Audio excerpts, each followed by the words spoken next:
Everyone, my name is Nidhi Bhatnagar and welcome you all in this channel. तो बच्चों, आज के वीडियो में हम क्या सीखेंगे? आज हम करेंगे द रशियन रेवोल्यूशन।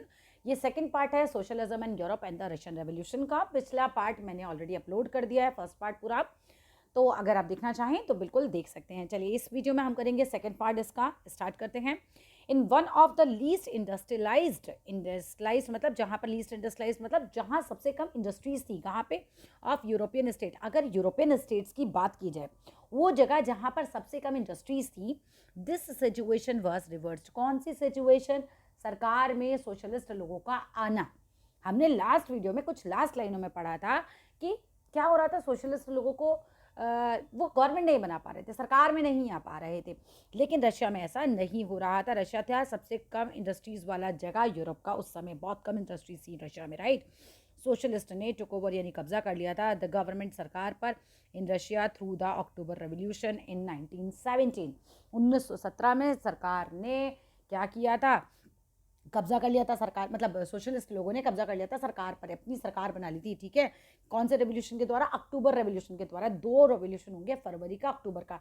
फरवरी में क्या हुआ था? फरवरी में तो राजा को गद्दी से हटाया। अक्टूबर रेवोल्यूशन में क्या हुआ? अपनी सरकार बनाई थी सोशलिस्ट लोगों ने। ठीक है, the fall of monarchy in हुआ था फरवरी 1917 में, and the events of October are normally called the Russian revolution. भैया देखो, दो रेवोल्यूशन हुए, अक्टूबर का और फरवरी का, दोनों ही 1917 में होते हैं और इन्हें ही कहा जाता है रशियन रेवोल्यूशन। ठीक है, अच्छे से पकड़ के चलना लाइनों को। How did this come about? अब बात आती है कि भैया इतना सब कुछ हुआ कैसे? कैसे राजा गद्दी से उतरा? कैसे जो सोशलिस्ट लोग हैं उनकी सरकार बनी? What were the social and political condition in Russia? किस तरीके की सोशल, सामाजिक, पॉलिटिकल, राजनीतिक कंडीशन थी रशिया में व्हेन द रेवोल्यूशन अकर्ड, जब जिस समय ये क्रांति हुई? बेसिकली क्वेश्चन ये भी पूछा जा सकता है, क्रांति हुई क्यों, कारण क्या थे, राइट? वो भी बात करेंगे हम आगे। टू आंसर इन्हीं बातों का जवाब देने के लिए these questions, let us look at Russia a few years back. ठीक है, बिफोर द रेवोल्यूशन। तो चलो देखते हैं क्या ऐसी स्थितियां बनी बिफोर रेवोल्यूशन कि रेवोल्यूशन हो गया। ठीक है, चलिए आगे बात करते हैं। 2.1 देखिए, the Russian empire in 1914। Russian empire कहाँ तक फैला हुआ था, इस पॉइंट में ये बताया जाएगा तुम्हारा। इन 1914, 1914 की बात है। रेवोल्यूशन होता है 1917 में। अब हम 3 साल पीछे जा रहे हैं, 1914 में पहुंच गए। 1914 पहुंच जाओ, 1914 में पहुंच गए। अब यहाँ पर क्या था? जार निकोलस सेकेंड रूल करता था रशिया पे और उसके एम्पायर, उसके पूरे साम्राज्य पर हम कह सकते हैं। Besides the territory around Moscow, Moscow की टेरिटरी के अलावा द रशियन एम्पायर में इंक्लूड थे करंट डे फिनलैंड, यानी आज के टाइम का जो फिनलैंड है, लातविया है, लिथुनिया है, एस्टोनेशिया है, पार्ट्स ऑफ कुछ पोलैंड के, यूक्रेन एंड बेलारूस। ये सारी जगहें उस समय राष्ट्र के राजा जार निकोलस के अंडर में आती थी। इट स्ट्रेच, इसका फैलाव था टू द पैसिफिक ओशन तक, and comprised today's central Asian state, आज के सेंट्रल स्टेट जैसे कि as well as Georgia, central states के अलावा जॉर्जिया, अर्मेनिया, अजरबैजान, ये सारी जगहों पर इस राजा का शासन था। मोस्ट प्रोबेबली यहाँ से क्वेश्चन आएगा नहीं, बट फिर भी पढ़ लेना इसे। The majority religion was Russian Orthodox Christianity. Majority जो लोग थे वो कौन सा धर्म ज़्यादा मानते थे? रशियन ऑर्थोडॉक्स क्रिश्चियनिटी को फॉलो करते थे, विच हैड ग्रोन आउट, जो कि एक तरीके से ग्रो हुआ था। कहाँ से? ग्रीक ऑर्थोडॉक्स चर्च से निकला था एक तरीके से ये रिलीजन। रशियन ऑर्थोडॉक्स क्रिश्चियनिटी ज़्यादातर लोग फॉलो करते थे, जो कहाँ से ग्रो हुआ था? ग्रीक ऑर्थोडॉक्स चर्च से ग्रो हुआ था।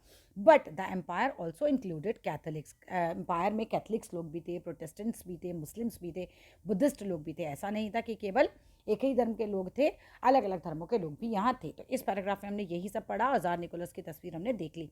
और यहाँ पर से ये ज़रूर करके जाइएगा, जिसे हम क्या बोलते हैं? मैप बोलते हैं। ठीक है ना, मैप ज़रूर करके जाना। आगे आ जाते हैं, economy and society at the beginning of 20th century. अब बात करते हैं जब 20वीं शताब्दी हमारी लगभग स्टार्ट होती है। The vast majority of Russia's people were agriculturist. तो ज़्यादातर जो मेजॉरिटी ऑफ पीपल थे रशिया के, वो लोग खेती करते थे। About 85% of Russian empire population earned their living from agriculture. 85% लोग किसान थे और अपना पैसा किस खेती करके कमाते थे। This population was higher than in most European countries. ये मोस्ट यूरोपियन कंट्रीज से कहीं ज़्यादा थी। बाकी यूरोपियन कंट्रीज़ में इतने ज़्यादा लोग किसान नहीं थे। फॉर इंस्टेंस अगर उदाहरण के लिए बात करें तो फ्रांस में और जर्मनी में द प्रोपोर्शन अगर हम देखें किसानों का, वॉज बिटवीन 40% एंड 50%, लगभग इतना ही था। फ्रांस में, जर्मनी में 40 से 50% लोग किसान थे, लेकिन रशिया में 85% लोग किसान थे, ठीक है। इन द एम्पायर कल्टिवेटर्स जो थे वो प्रोड्यूस करते थे फॉर द मार्केट। मार्केट में अब किस किस चीज़ के लिए प्रोड्यूस करते थे याद करो, मार्केट में बेचने के लिए भी प्रोड्यूस करते थे, as well as for their own needs, अपने खाने के लिए भी ग्रो करते थे। और Russia was a major exporter of grain, तो इसका मतलब ये लोग जो मार्केट में भेज रहे हैं तो वो चीज़ एक्सपोर्ट करने के लिए भी एक तरीके से उगा रहे थे। तो अपने लिए उगाते थे, एक्सपोर्ट करने के लिए भी उगा रहे हैं, मार्केट के लिए उगा रहे हैं, राइट। इस तरीके से तुम बना के आ सकते हो। Industries were found in pockets, pockets मतलब जेब में नहीं होती थी, इंडस्ट्रीज बहुत कम थी। हमने बात करी कि रशिया जो था लीस्ट इंडस्ट्रियलाइज था, तो रशिया में पॉकेट्स में इंडस्ट्रीज थी, मतलब रशिया में बहुत कम इंडस्ट्रीज थी। प्रोमिनेंट इंडस्ट्रीज एरिया वर थे सेंट पीटरबर्ग और मॉस्को, ये नाम लिखने के लिए आएगा 1 मार्कर में बिल्कुल, या एमसीक्यू में आएगा। क्राफ्टमैन्स जो थे, कारीगर लोग जो थे, अंडरटुक, वो करते थे मच ऑफ द प्रोडक्शन, ज़्यादातर प्रोडक्शन कौन करता था, वो करते थे हमारे क्राफ्टमैन। कौन करता था, क्राफ्टमैन। ज़्यादातर प्रोडक्शन कौन कर रहा है, क्राफ्टमैन, याद करते। और इंडस्ट्रीज कहाँ लगी थी, 2 ही जगह ज़्यादा थी, सेंट पीटरबर्ग्स में और मॉस्को में, right. But large factory exist करती थी अलॉन्ग साइड क्राफ्ट वर्कशॉप, बड़ी बड़ी फैक्ट्रीज हम कह रहे, लेकिन जो थी वो क्राफ्ट वर्कशॉप के बगल में होती थी। Many factories were set up in 1890s, ज़्यादातर जो फैक्ट्रीज थी वो 1890s में सेटअप हुई। When Russian railway network was extended, कब, जब रशिया का रेलवे नेटवर्क जो है उसने फैलाव लिया, तब बड़ी बड़ी फैक्ट्रीज जो थी वो हमारी आई। जब रशिया में रेलवे एक्सपेंड होता है तब बहुत सारी मैनी फैक्ट्रीज जो हैं वो सेटअप हो जाती हैं, 1890s में हुई थी, ये याद करने का पॉइंट है, ठीक है। एंड फॉरेन इन्वेस्टमेंट तब क्या होता है, फॉरेन इन्वेस्टमेंट भी बढ़ जाता है इन इंडस्ट्रीज़ में, ये भी काफ़ी ज़्यादा, मतलब बाहर के लोग जो हैं हमारी इंडस्ट्रीज़ में पैसा लगाने लग जाते हैं, हमारी नहीं मतलब रशिया की, राइट। कोल प्रोडक्शन, ये यहाँ से यहाँ तक का पॉइंट याद करो, कोल प्रोडक्शन जो है वो डबल हो जाता है और आयरन और स्टील का जो आउटपुट है वो 4 गुना हो जाता है बाय 1900s। अगर हम बात करें तो इन सम एरियाज फैक्ट्री के जो वर्कर्स थे, क्राफ्टमैन थे, वो तो ऑलमोस्ट इक्वल हो जाते हैं। इतनी सारी फैक्ट्रीज लग जाती हैं कि वर्कर्स और क्राफ्टमैन लगभग बराबर हो जाते हैं। Most industries was the private property of industrialist, ज़्यादातर जो इंडस्ट्रीज थी वो प्राइवेट प्रॉपर्टी थी इंडस्ट्रियलिस्ट की। गवर्नमेंट सुपरवाइज करती थी लार्ज फैक्ट्रीज को इंश्योर करने के लिए कि भैया लोगों को मिनिमम वेजेस मिले, और लिमिट करना चाहती थी सरकार आवर्स को, है ना। प्रॉब्लम तो यही है कि लोगों को वेजेस नहीं मिल रहे और आवर्स बहुत ज़्यादा हैं। गवर्नमेंट ने कोशिश भी करी कि इस चीज़ को कंट्रोल किया जा सके, बट फैक्ट्री इंस्पेक्टर जब आता था could not prevent rules being broken, तो वो रूल्स को फैक्ट्री में तोड़ने से बचा नहीं पाता था। इन क्राफ्ट यूनिट्स की अगर हम बात करें, वर्कशॉप्स की बात करें, स्मॉल वर्कशॉप्स की, तो working day was sometimes 15 hours, याद कर लो। स्मॉल वर्कशॉप्स में और क्राफ्ट यूनिट्स में, स्मॉल वर्कशॉप्स में और क्राफ्ट यूनिट्स में 15-15 घंटे काम कराते थे, compared with 10 to 15 hours in factories, जबकि फैक्ट्रीज में थोड़ा कम था, 10 से 12 घंटे काम कराते थे। Accommodation varied from rooms to dormitory. तुम देखो ना कि तुम्हें क्या समझाने की कोशिश कर रहे हैं, वो ये कह रहे हैं यहाँ पर तुमसे कि एक तो बहुत सारे लोग तुम्हें यहाँ समझाया जा रहा है, प्रॉब्लम समझाएंगे ना कि विद्रोह क्यों हुआ, तो तुम्हें पहला प्रॉब्लम तो यही समझाया जा रहा है कि बहुत ज़्यादा लोग किसान थे, 85% लोग किसान थे, और तुम्हें आगे बताया जाएगा कि किसान यहाँ के बहुत अलग भी थे, ठीक है। तुम्हें बताया जा रहा है कि भाई फैक्ट्रीज बहुत कम थी, इंडस्ट्रीज़ बहुत कम थी यहाँ पर। इंडस्ट्रीज़ जो बहुत कम थी तो उनकी हालत भी बहुत ख़राब थी, है ना, उसमें काम करने वाले लोगों की हालत ख़राब थी। तुम्हें बताया जा रहा है कि गवर्नमेंट जो है वो कहीं ना कहीं सुपरवाइज़ कराने का कोशिश तो करती थी, लेकिन जो इंस्पेक्टर था वो तो रोक ही नहीं पाता था रूल को तोड़ने से। और 12-12, 15-15 घंटे काम करवा रहे हैं, 15 घंटे क्राफ्ट यूनिट्स में काम हो रहा है, 10 से 12 घंटे फैक्ट्रीज़ में काम करा रहे हैं। एकोमोडेशन उन लोगों की बहुत ख़राब है ना, रूम्स में या डोरमेट्री इस तरह की होते हैं कि एक कमरा है उसमें सारे लोग सो रहे हैं, तो इस तरीके से हालत ख़राब थी पब्लिक की, ये दिखाया जा रहा है, सामाजिक हालत जो है वो ख़राब हो रही है, ठीक है। Workers were divided social groups, यहाँ से भी आएगा कि रशिया के वर्कर्स डिवाइडेड सोशल ग्रुप्स थे, कैसे। देखो पहला पॉइंट लिखोगे कि some had strong links with the village, बहुत सारे लोगों के थे स्ट्रॉन्ग लिंक्स थे अपने गांव से, फ्रॉम विच दे केम, जहाँ से वो लोग आए थे। Others had settled in cities permanently, यहाँ तक लिखना। लेकिन दूसरे जो थे वो शहरों में सेटल हो गए थे परमानेंटली, तो इस तरीके से वर्कर्स अलग अलग थे। कुछ वर्कर्स कैसे थे बच्चों, समझो, जिनका अपने गांव से संबंध रहा, है ना, लिंक बना के रखे, लेकिन अदर जो थे वो सेटल हो गए थे सिटीज़ में परमानेंटली। अब दूसरी बात है, स्किल के बेस पर भी डिवाइडेड थे, workers were divided by skill, कैसे। अब मेटल वर्कर, आप इसको workers were divided by skill point बनाओ, फिर आगे हाइडिंग बना के फिर आगे लिखो। अब metal worker of Saint Petersburg recalled, एक मेटल वर्कर जो था सेंट पीटरबर्ग का, उसको याद आता है और वो बताता है कि metal workers considered themself aristocrats, metal workers अपने आप को बहुत एरिस्टोक्रेट मानते थे, कुछ बहुत महत्वपूर्ण पद अपना मानते थे, समझ लो, ठीक है। बहुत इंपॉर्टेंट अमंग अदर वर्कर्स, दूसरे वर्कर्स के मुकाबले कौन ज़्यादा अपने आप को इंपॉर्टेंट समझता था, metal workers. Their occupation demanded more training. ऐसा क्यों था? क्योंकि उनको ऑक्यूपेशन में ज़्यादा ट्रेनिंग की ज़रूरत थी, ज़्यादा स्किल की ज़रूरत थी। अब अगली बात आ जाती है कि विमेन जो थी यहाँ पर 31% जो विमेन हैं वो फैक्ट्री में लेबर करती थी, है ना। 1914 तक आते आते 31% औरतें भी जो हैं वो फैक्ट्री में काम करने वाली। Women makeup 31% of the factory. अच्छा, फैक्ट्री में मान लो 100 लोग काम करते तो 31 औरतें काम करती थी। इतनी सारी औरतें भी अब फैक्ट्री में काम करने आने लगी। But they were paid less than man. इन लोगों को आदमियों से कम पैसा मिलता था, बिटवीन हाफ मिलता था या फिर 3/4 मिलता था। मतलब 100 रुपये मिल रहे हैं आदमी को तो 75 रुपये ही औरत को मिलेंगे या 50 रुपये मिलेंगे, बस हाफ या 3/4 of the men's wages division among workers showed themselves in dress and manners भी। अब यहाँ पर फिर से एक तुम वर्कर्स का डिवीजन अगर लिखने के लिए आए तो तुम बता सकते हो, पहला एक तो गांव से जो लिंक रखते थे, और दूसरा मतलब उसी में बात बताओ कि कुछ गांव से लिंक रखते थे, कुछ परमानेंटली शहर में सेटल हो गए थे। दूसरा स्किल के बेस पे, जिसमें मेटल वर्कर वाला तुम डाल सकते हो कि अपने आप को एलाइट समझते थे, बहुत ज़्यादा ही एरिस्टोक्रेट्स बोलते थे खुद को। अब तीसरा तुम दिखा सकते हो कि ड्रेस और मैनर के बेस पर भी ये लोग जो थे कहीं ना कहीं इनमें डिवीजन था जो करते थे ड्रेस और मैनर के हिसाब से भी। Some workers formed association. अच्छा, अब आ जाते आगे की बात, अब ये डिफरेंस में नहीं आएगा। सम वर्कर्स, जो कुछ वर्कर्स थे, उन्होंने क्या किया, एसोसिएशन बनाए, अपने संगठन बनाए हेल्प करने के लिए अपने मेंबर्स को इन टाइम्स ऑफ अनएम्प्लॉयमेंट। कि भैया ठीक है, हमने 100 लोगों का ग्रुप बना लिया, एक संगठन बनाया, अब अगर इनमें से किसी एक के को पैसे की ज़रूरत पड़ती है या इसकी नौकरी चली जाती है, अनएम्प्लॉयमेंट होता है या फाइनेंशियल हार्डशिप आती है तो मदद की जा सके। But such associations were very few. Workers ने एसोसिएशन बनाई पर एसोसिएशन बहुत कम थी, इंडस्ट्रीज़ बहुत कम थी, एसोसिएशंस भी बहुत कम थी। प्रॉब्लम समझ रहे हो? ये बताया जा रहा है कि परेशानियां समाज को क्या आई जो फट पड़े राजा पर, राइट। आगे चलिए। डिस्पाइट डिविजन्स के अलावा वर्कर्स डिड यूनाइट। लेकिन डिविजन्स तो था, लेकिन वर्कर्स जो थे वो यूनाइट हो जाते थे टू स्ट्राइक वर्क। मतलब वो क्या करते थे, स्ट्राइक कर देते थे। स्ट्राइक वर्क का मतलब है काम करना बंद कर देते थे। व्हेन दे डिसएग्रीड, अगर वो डिसएग्री हो विद एम्प्लॉयर्स, अगर जिन्होंने उसे नौकरी पर रखा है उसकी किसी बात को वो डिसएग्री कर रहे हो। मान लो कि मैं मजदूर हूँ, मुझे मेरे मालिक की बात समझ नहीं आ रही, मैंने को बहुत परेशानी हो रही है उससे, तो या फिर मालिक ने क्या किया, अगर मेरे को उससे परेशानी है उसने मुझे डिसमिसल कर दिया, मुझे नौकरी से निकाल दिया उसने, तो फिर क्या होता था, ये लोग सब मिलकर स्ट्राइक कर देते उसके फेवर में। ये चल रहा था। तो डिस्पाइट डिविजन्स के बावजूद भी वर्कर्स जो थे वो यूनाइट थे। अब तुमसे ऐसा पूछा जा सकता है कि बताओ कि वर्कर्स जो थे वो तो अलग अलग थे, तो वो यूनाइट कब थे, है ना, कब थे? जब किसी पर ज़रूरत पड़ती थी, जब किसी को परेशान किया जाता था, जब किसी को मतलब निकाल दिया जाता था, डिसमिसल किया जाता था, तब इस तरह की कंडीशन में, और वर्क कंडीशंस इस तरह की हो जाए, ख़राब हो जाए, तो फिर ये लोग स्ट्राइक पे चले जाते थे। These strike took place frequently in textile industries during 1896 से 1897। बहुत इंपॉर्टेंट है, टेक्सटाइल इंडस्ट्री में इस तरह की स्ट्राइक्स बहुत कॉमन हो गई थी 1896 से 1897 के बीच में। टेक्सटाइल इंडस्ट्री में इस तरह की जो स्ट्राइक्स थी वो बहुत कॉमन थी 1896 से 97 के बीच में। और यहाँ बात करें तो मेटल इंडस्ट्री में 1902 आते आते बहुत, 1902 में तो बहुत स्ट्राइक हुई थी यहाँ पर। चलिए, इन द कंट्री साइड, अब देहात इलाके, जो गाँव के इलाके हैं ना, वहाँ की बात करते हैं। वहाँ तो पीजेंट्स रहते हैं। गांव में कौन रहता है बेटा? किसान रहते हैं। तो in the country side peasants cultivate करते थे मोस्ट ऑफ द लैंड। ज़्यादातर ज़मीन जो है वो किसान ही कल्टिवेट करते थे। बट द नोबैलिटी, है ना, जो नवाब हैं, जो अमीर लोग हैं, नोबैलिटी हैं, और क्राउन यानी राजा, राजा की फैमिली, राजा के परिवार वाले, एंड ऑर्थोडॉक्स चर्च, यही लोग जो थे ऑन करते थे लार्ज प्रॉपर्टीज़ को, है ना, इन्हीं के हाथ में थी बड़ी बड़ी properties. Like workers peasants too were divided. अब देखो, जैसे वर्कर्स डिवाइडेड थे स्किल के बेस पे, कोई गांव में लिंक रख रहा है, कोई गांव में लिंक नहीं रख रहा है अपनी ड्रेस के हिसाब से, लेकिन इसी तरीके से हम भी कह रहे हैं कि पीजेंट्स भी डिवाइडेड थे, है ना। लेकिन याद कर लो कि वर्कर्स डिवाइडेड थे, लेकिन in the time of need वो काम भी आते थे, अगर किसी को निकाल दिया जाए नौकरी वगैरह से तो, ठीक है।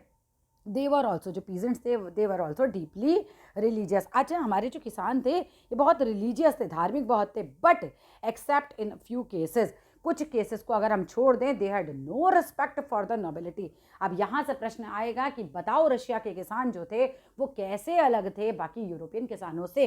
तो तुम ये बताओगे कि हाँ ठीक है वो रिलीजियस थे, लेकिन कुछ केसेस को छोड़ दें तो ये लोग रिस्पेक्ट ही नहीं करते थे नोबिलिटी की। बाकी यूरोपियन कंट्रीज में तो नोबिलिटी का रिस्पेक्ट करते थे ना ये लोग, है ना। किसान विसान हाथ जोड़ के खड़े हैं, लेकिन रशिया के ऐसे नहीं करते थे, मार भी डालते थे। आगे पढ़ोगे तुम। Nobles got their power and positions through their services. इनका मानना था कि जो नॉबल्स हैं ना, इनको पावर इसलिए मिली है क्योंकि इन्होंने सर्विस की है किसकी? जार की। Not through local popularity. ऐसा नहीं है कि लोकल लोगों में ये पॉपुलर थे इसलिए ये कोई नॉबल बन गए हैं हमारे। ठीक है। नोबल लोगों की पावर किसकी वजह से है? क्योंकि इन्होंने सर्विस दी जार को। ये पॉइंट याद करके जाना है कि nobles got their power and position through their services to the czar, not through local popularity.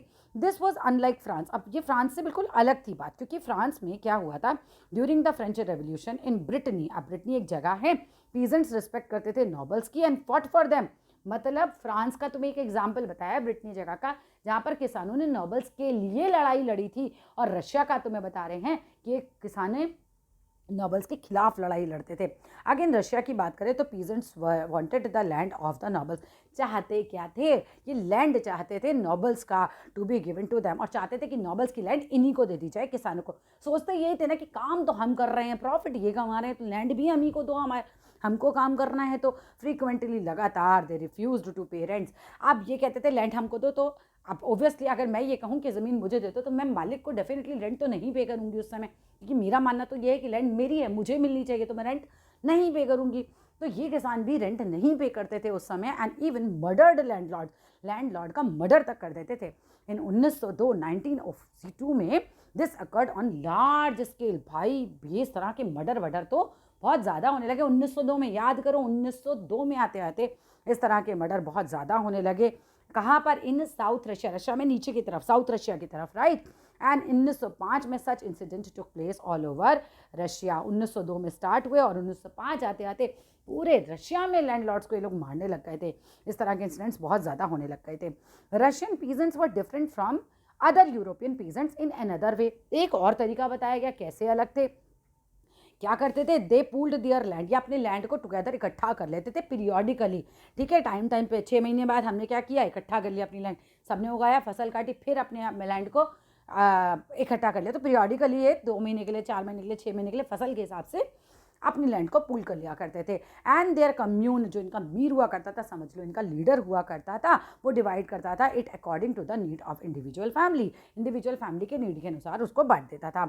अब सोशलिज्म इन यूरोप आता है 2.3 point. All political parties were illegal in Russia before 1914। भाई सब बात करते हैं ध्यान से, 1914 से पहले पहले जितनी भी पॉलिटिकल पार्टीज थी सब इलीगल थी। ठीक है, all political parties were illegal in Russia before 1914. The Russian Social Democratic Workers Party, ये कब बनी थी? 1898 में। 100% क्वेश्चन आ रहा है ये पेपर में, चाहे फिलअप में दे दें, चाहे ट्रू फॉल्स में दे दें, चाहे एमसीक्यू में दे दें, चाहे जैसे भी दे दें। The Russian social democratic workers party कब बनाई गई थी? 1898 में बनाई गई थी। किसके द्वारा?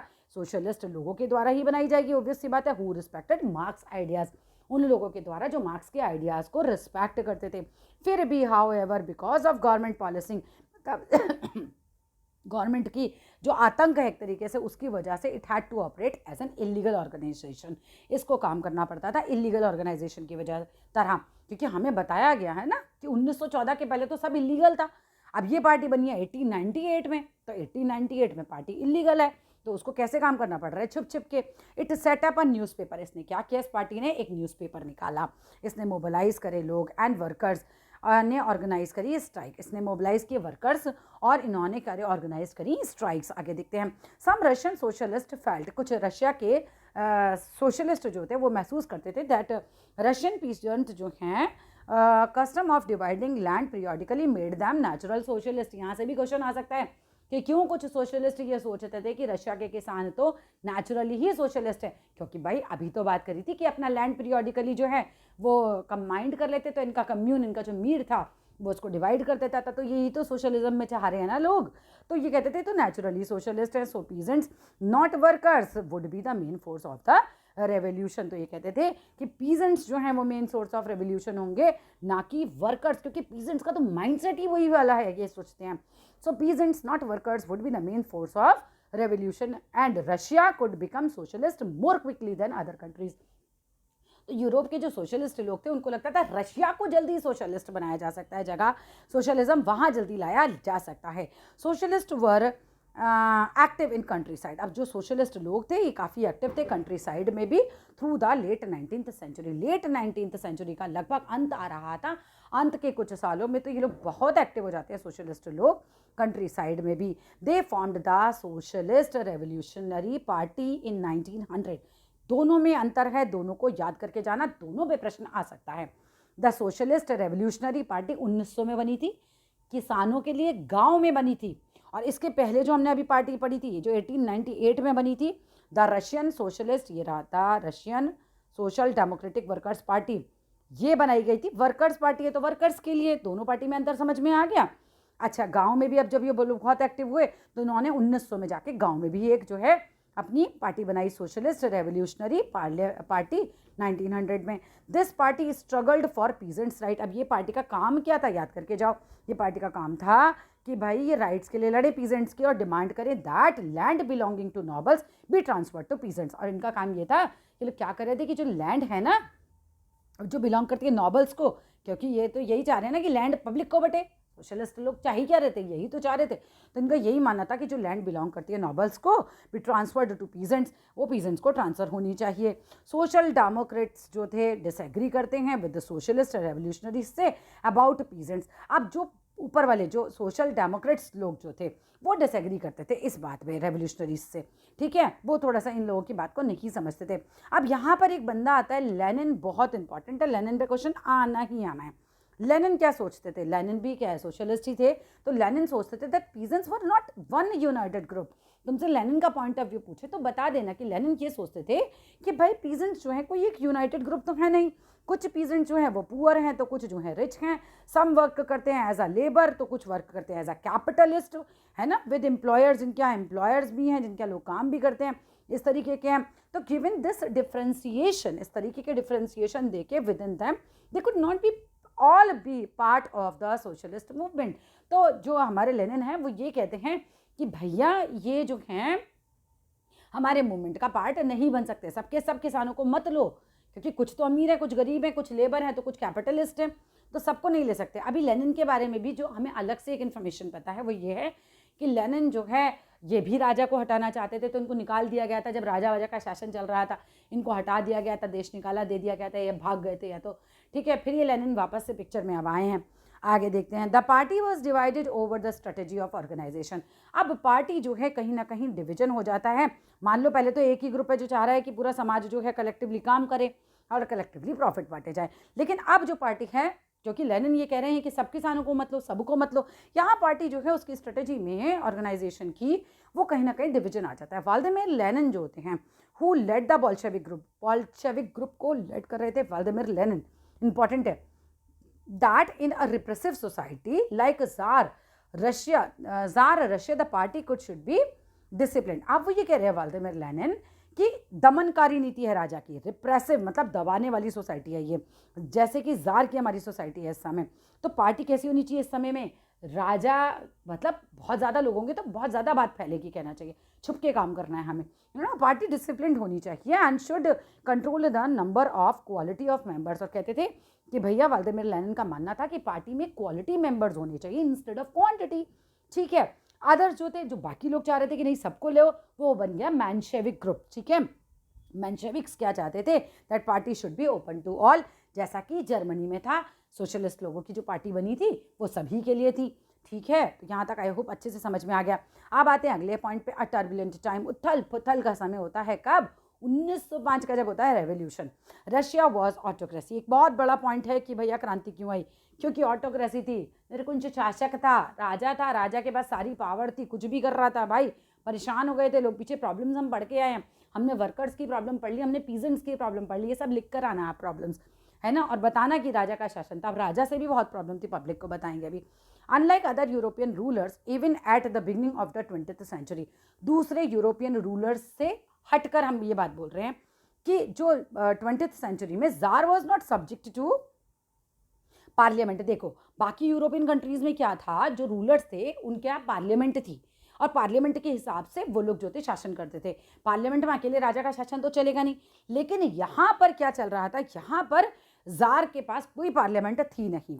लिबरल्स इन रशिया, लिबरल्स ध्यान करो किसने, लिबरल्स ने रशिया में कैंपेन चलाए to end this state of affairs, इस तरह की चीज़ों का अंत करने के लिए लिबरल्स ने रशिया में कैंपेन चलाए कि नहीं पार्लियामेंट आनी चाहिए, नहीं पार्लियामेंट्री गवर्नमेंट होनी चाहिए, क्योंकि वो तो चाहते ही थे ना इलेक्टेड पार्लियामेंट्री गवर्नमेंट। हमने पढ़ा था पहले, शुरू में पढ़ा था ना हमने वही चीज़। तो लिबरल्स क्या चाहते थे, रशिया में इस तरह की चीज़ें का एंड करना चाहते थे, और वो चाहते थे कि पार्लियामेंट्री गवर्नमेंट आए। Together with the social Democrats. अब सोशल डेमोक्रेट्स और सोशल रेवोल्यूशनरी, डेमोक्रेट्स वर्कर्स वाली पार्टी हो गई, रेवोल्यूशनरी पीजेंट्स वाली पार्टी हो गई। अब इन लोगों के साथ मिलकर लिबरल्स ने, and they worked with peasants and workers, इन लोगों के साथ, पीजेंट्स के साथ, वर्कर्स के साथ मिलकर during the revolution of 1905 to demand a constitution. तो लिबरल्स लोगों ने कर डाली डिमांड कॉन्स्टिट्यूशन की। वापस से समझो, लिबरल्स जो थे रशिया के, उन्होंने कैंपेन की एंड करने के लिए दिस स्टेट ऑफ अफेयर्स, यानी कि कौन से स्टेट ऑफ अफेयर्स, मतलब ये जो बात चल रही थी कि जार जो है वो पार्लियामेंट्री गवर्नमेंट के अंदर में नहीं आ रहा था, इसको ये खत्म करना चाहते थे। तो इन्होंने काम किया किस किस के साथ, together with social Democrats and social revolutionary, they worked with peasants and workers during the revolution, 1905 के रेवोल्यूशन में। और उन्होंने डिमांड क्या की थी, लिबरल्स की डिमांड याद रखना, कॉन्स्टिट्यूशन बनाओ, कॉन्स्टिट्यूशन बनाओ, पार्लियामेंट्री गवर्नमेंट होनी चाहिए ना, कॉन्स्टिट्यूशन बनाओ। They were supported in the empire by nationalist. अब लिबरल्स को सपोर्ट कौन करता है, नेशनलिस्ट लोग करते हैं। इन पोलैंड, पोलैंड में नेशनलिस्ट लोगों का लिबरल्स को सपोर्ट मिलता है, एग्जाम्पल दिया गया है। एंड मुस्लिम डोमिनेटेड एरियाज में जदादीज जो लोग थे, उन्होंने भी लिबरल्स को सपोर्ट किया। लिबरल्स को सपोर्ट किस किसने किया, फटाफट याद करो, जदादीज ने याद किया, जदादीज ने किया। जदादीज कौन थे, भले ये भी याद कर लो, ये भी आ सकता है। वो लोग थे, रिफॉर्मर्स थे, मुस्लिम बेसिकली ये, जो मॉडर्नाइज इस्लाम चाहते थे, who wanted modernise Islam to lead their societies, जो चाहते थे कि उनके समाज को मॉडर्नाइज इस्लाम जो है वो लीड करे। ठीक है, तो कौन कौन से जो लोग थे वो लिबरल्स को सपोर्ट कर रहे थे, नेशनलिस्ट लोग और जदादीज, नेशनलिस्ट लोग और जदादीज।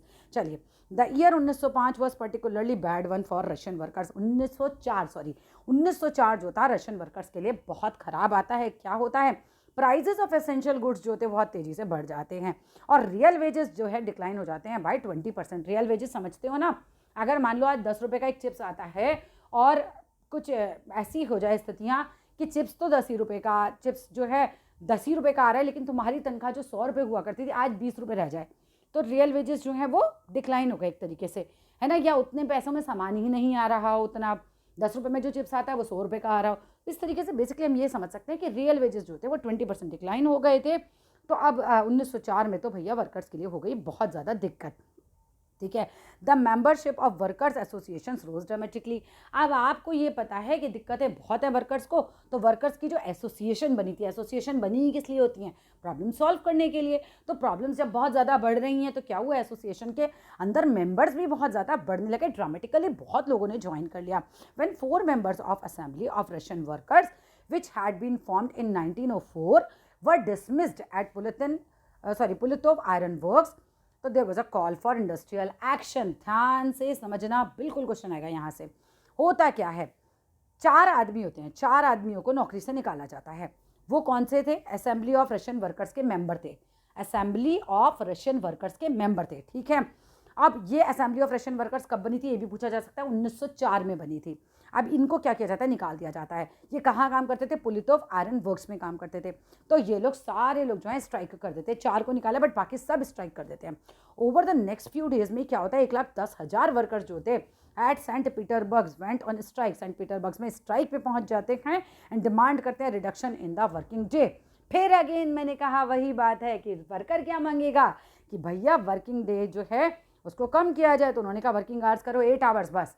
ठीक है, हो कितने रहे थे, 15-15 घंटे, है ना। वर्कर्स से तो 15-15 घंटे काम करवाया जा रहा था। और फैक्ट्रीज में कहाँ काम कराया जा रहा था, क्राफ्ट वर्कशॉप में 15 घंटे था और फैक्ट्रीज में 10 से 12 घंटे था, राइट। तो उन्होंने कहा 8 घंटे करो और इंक्रीज करो वेजेस को और इम्प्रूव करो वर्किंग कंडीशंस को। बड़े आराम से आंसर बन जाएगा ये वाला भी। When the procession of workers, जब प्रोसेशन, जब जुलूस जो होता है, बहुत सारे लोग इकट्ठे, 1,10,000 आदमी हैं। आगे कौन चल रहा है, इनका लीडर, वो चल रहे हैं father गैपॉन।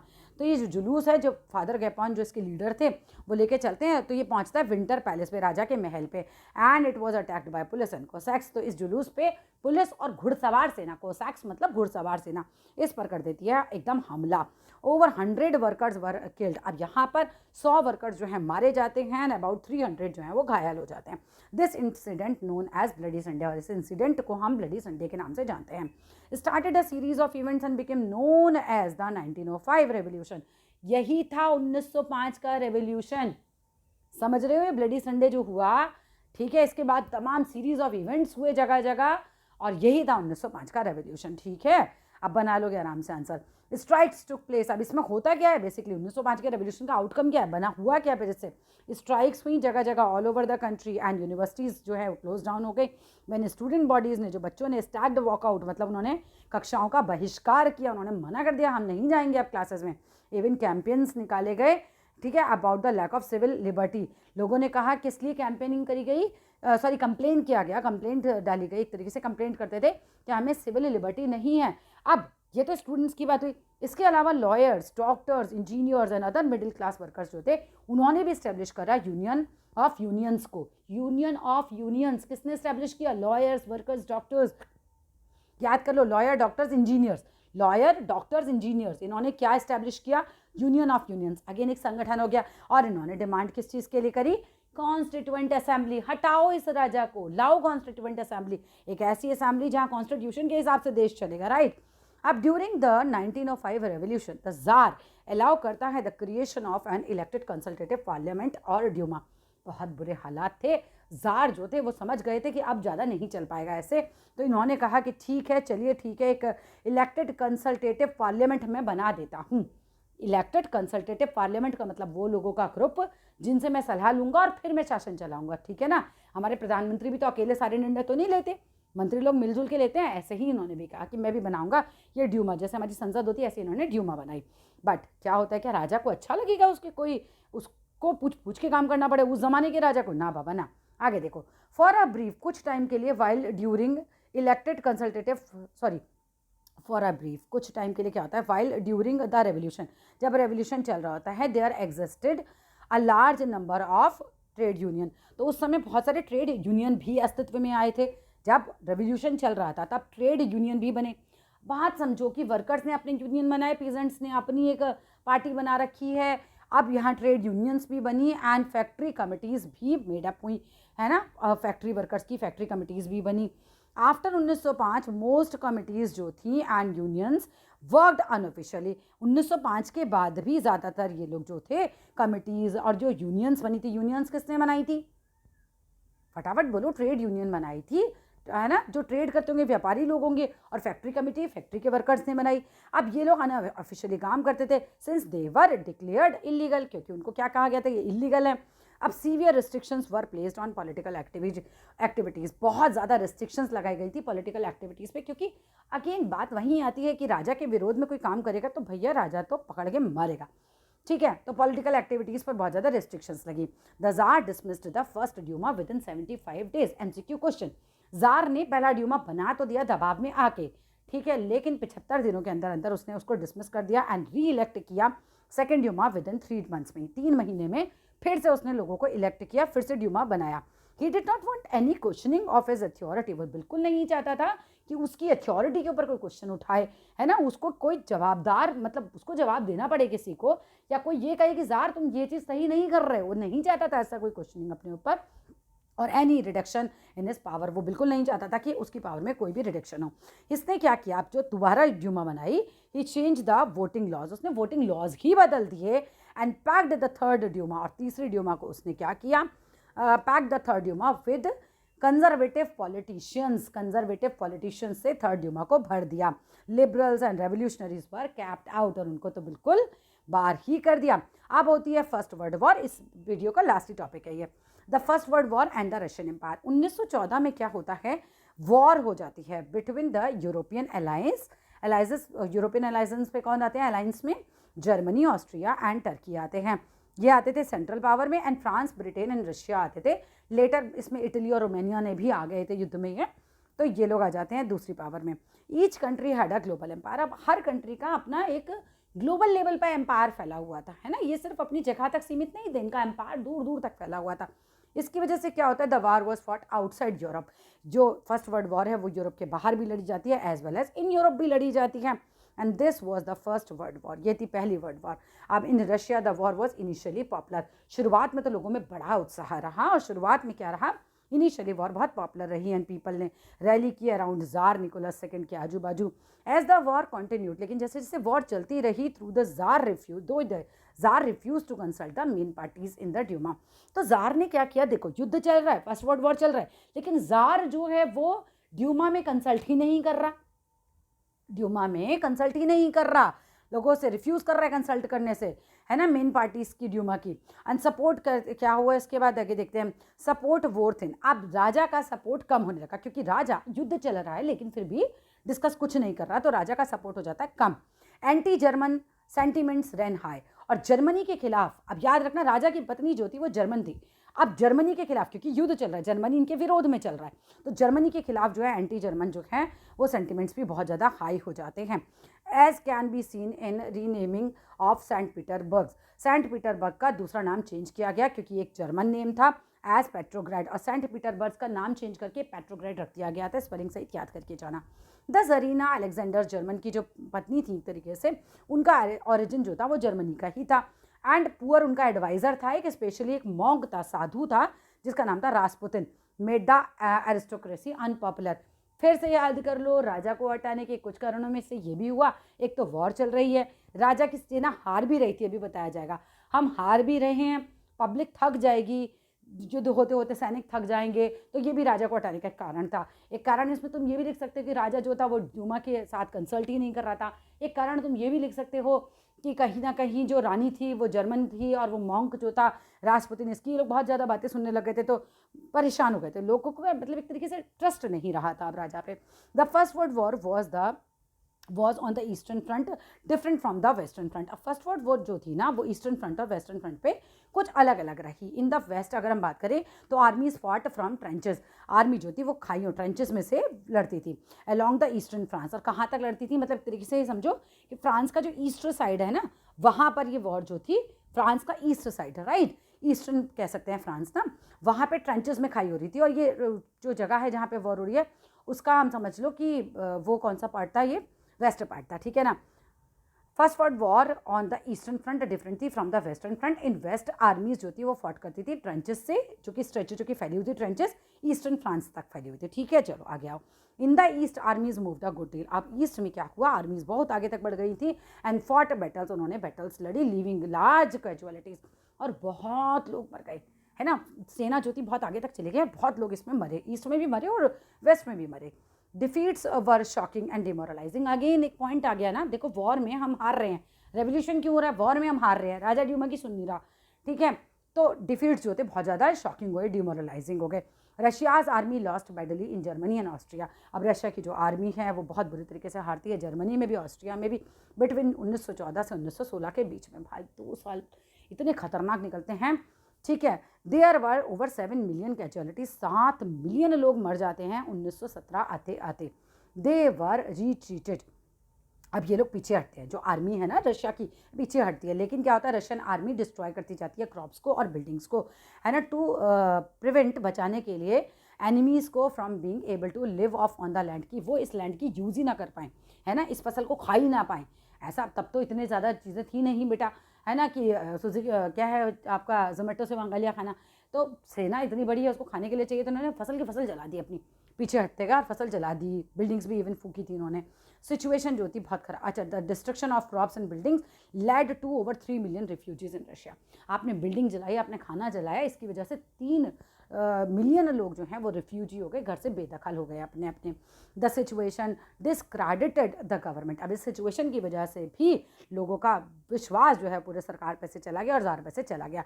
Soldiers did not wish to fight such a war. Soldiers तो चाहते ही नहीं थे भैया अब और ज़्यादा लड़ा जाए। The war also had a severe impact on industries. अब वॉर का इंडस्ट्रीज़ पे भी बहुत ज़्यादा ख़राब प्रभाव पड़ रहा था। Russia's own industries were few in number.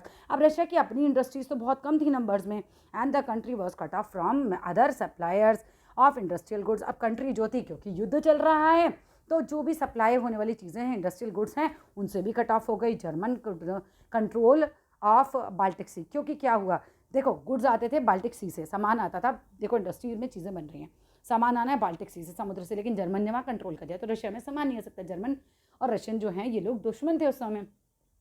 Industrial equipments जो थे डिसइंटीग्रेटेड हो जाते हैं, मतलब एक तरीके से कम हो जाते हैं, हम समझ सकते हैं, more rapidly in Russia than elsewhere anywhere else in Europe. मतलब हमारे यहाँ जो इंडस्ट्रियल इक्विपमेंट्स थे वो सबसे ज़्यादा कम हो जाते हैं, बहुत तेज़ी से कम होते हैं रशिया में बाकी यूरोप के मुकाबले। 1916 आते आते railway lines begin to break down, युद्ध चल रहा है ना तो रेलवे लाइंस भी ब्रेक डाउन हो जाती है 1916 आते आते। एबल बॉडीड, अब यहाँ पर एक और बात आती है कि जो एबल बॉडीड मैन थे उनको तो युद्ध पे बुला लिया गया था। एज अ रिजल्ट क्या हुआ, देयर वर लेबर शॉर्टेज भी हो जाती है। अब वॉर के भी अगर इम्पैक्ट आए तो सब लिख के आ जाना, ठीक है। तो लेबर शॉर्टेज हो जाती है, स्मॉल वर्कशॉप्स प्रोड्यूसिंग एसेंशियल्स वर शट डाउन, जो छोटी छोटी वर्कशॉप हैं जो एसेंशियल चीज़ें बना रही हैं वो बंद हो जाती हैं। और large supplies of grain were sent to feed the army, बहुत ज़्यादा सप्लाई जो थी वो आर्मी को फीड करने के लिए जा रही थी। For the people in the cities, लोगों के लिए शहरों में ब्रेड एंड फ्लावर जो था वो स्कार्स हो जाता है, मतलब बहुत कम पड़ जाता है। और बाय द विंटर 1916 रॉयट्स यानी दंगे हो जाते हैं ब्रेड शॉप के ऊपर, जो कि बहुत कॉमन होते हैं, इस तरह के दंगे होते रहते थे। तो भैया यहाँ हुआ मेरा सेकंड पार्ट भी कंप्लीट। मिलते हैं थर्ड पार्ट में। अच्छा लगे वीडियो तो ज़रूर लाइक करके जाना, शेयर करना, सब्सक्राइब करना। धन्यवाद।